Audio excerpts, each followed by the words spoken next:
जीवन मुक्ति के तरफ आ जाओ।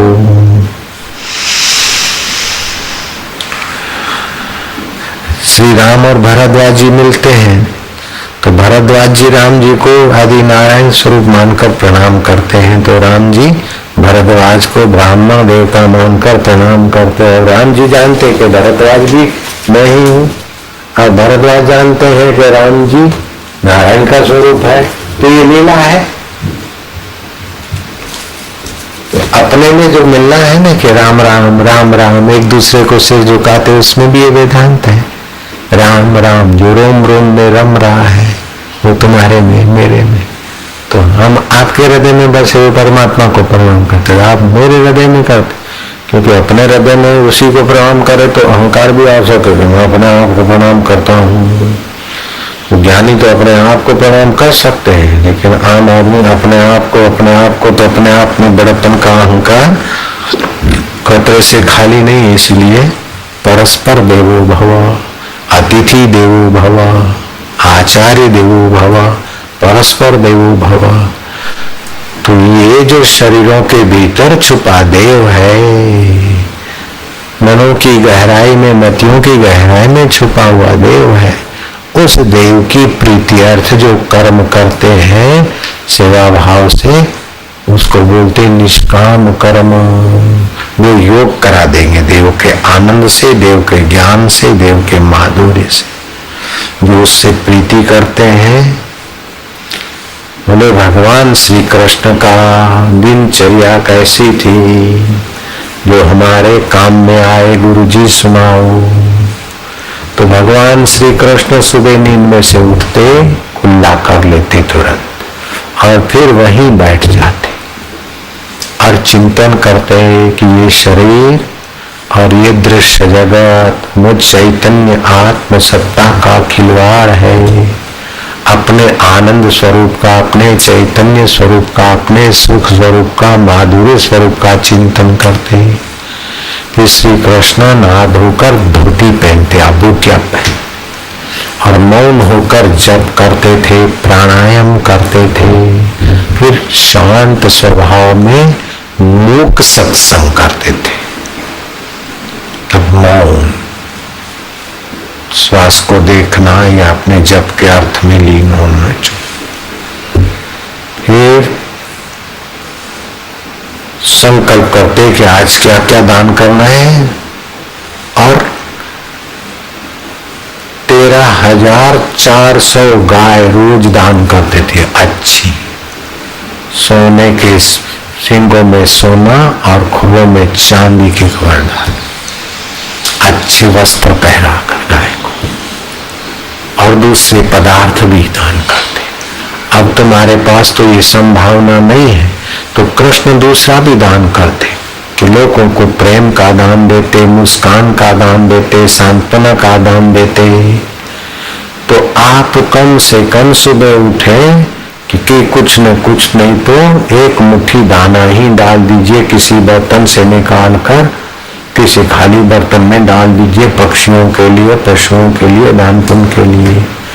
कुछ न कुछ रुपए पैसे, चवन्नी अठन्नी, रुपया 2 रुपया जैसा हो, दरिद्र है तो 5-25 पैसे आय का 10वां ऐसा दान पुण्य करना चाहिए। तो जैसी भी हो तो वो थोड़ा रख लीजिए। ऐसे थोड़ा समय का दान कर दीजिए। 10% समय का दान किया तो 24 घंटे में कितना हो गया, 20 घंटे के 2 घंटे हो गया, और 4 घंटे के जो कुछ होता है 20-1 मिनट जो भी होगा वो निकाल दीजिए। वो कोई स्वार्थ रहित, जिससे ब्लड रिलेशन नहीं है और जो अपने को फिरती में नहीं लौटना है, उसी काम को कर दीजिए। 10% समय सेवा में लगा दीजिए शुरू में। तो इससे आपका अंतःकरण में श्री कृष्ण के सद्गुणों का निखार होगा। श्री कृष्ण प्राणी मात्र के सुहृद हैं तो आप भी कईयों के सुहृद हो जाएंगे। अपने स्वार्थ रहित आप काम करेंगे तो आप सुहृद बनने लगेंगे, क्योंकि आप भगवान के सखा हैं, भगवान के मित्र हैं। आप शरीर के सखा नहीं है, शरीर आपके साथ चलने वाला नहीं है। पहले नहीं था, अभी नहीं है, बदल रहा है और बाद में नहीं रहेगा। लेकिन आपका आत्मा परमात्मा पहले था, अभी है, बाद में रहेगा। तो इस परमेश्वर के निमित्त आप तत्परता से सेवा कार्य करिए। भूखे को अन्न, प्यासे को पानी, बीमार को औषध, हरे थके को उत्साह, रास्ते बोले को प्रेम से रास्ता दिखा दिया। अतिथि आया तो उसको मान दिया, आप अमानी रहे। किसी से बात करते तो आप अपना बड़प्पन दिखाने की कोशिश न करते, ना अपन लोग आदत है वो न रखे, उसकी बात सुने और उसको सम्मान देकर मान का भूखे को मान दे दे, प्रेम के भूखे को प्रेम दे दे, ज्ञान के अधिकारी को ज्ञान दे दे। तो आप देना सीखो, देना सीखो। ईश्वर देते ही देते थे। तो इस प्रकार कृष्ण हवन करते, अग्नि जलाकर, दिया जलाकर किया हुआ जप स्प्रेट होता है, अनंत गुना उसका प्रभाव होता है।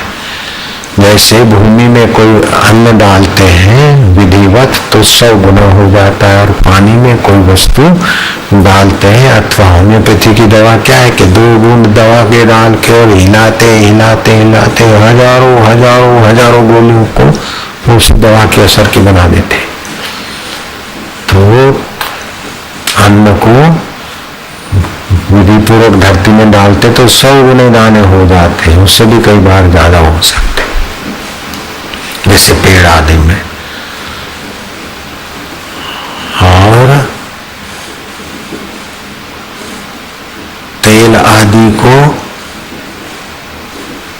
जल में मिलाने से, अत्र आदि को या लिक्विड को, उसका 1000 गुना प्रभाव हो जाता है।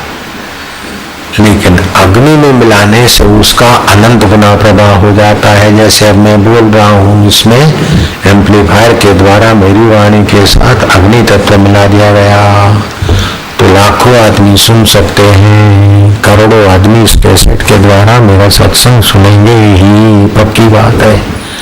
इतनी बात तो माया भी जानती है कि ये वस्तु को अग्नि का संपर्क मिलते और बहुत दूर तक उसकी अपनी खबर देती। जरा सी हींग, जरा सा जीरा, जरा सा राई मेथी का बघार, वो तुम्हारे रसोड़ी की खिड़कियां और दीवारें लांघ कर अड़ोस पड़ोस के नाक तक पहुंच के उसके मुंह में पानी ले आता है। बघार अग्नि का संपर्क होता है। ऐसे ही आप जप करते हैं तो वहां दिया जलाएं और फिर जप करें, हवन करते समय जप करें तो उसका प्रभाव बहुत दूर तक फैलता है। दीप ज्योति परब्रह्म, दीप ज्योति जनार्दन, दीपो हरति में पापम, दीप ज्योति नमस्ते शत्रु वृद्धि विनाशम च। शत्रुओं की वृद्धि का शमन होता है आरती आदि देखने से।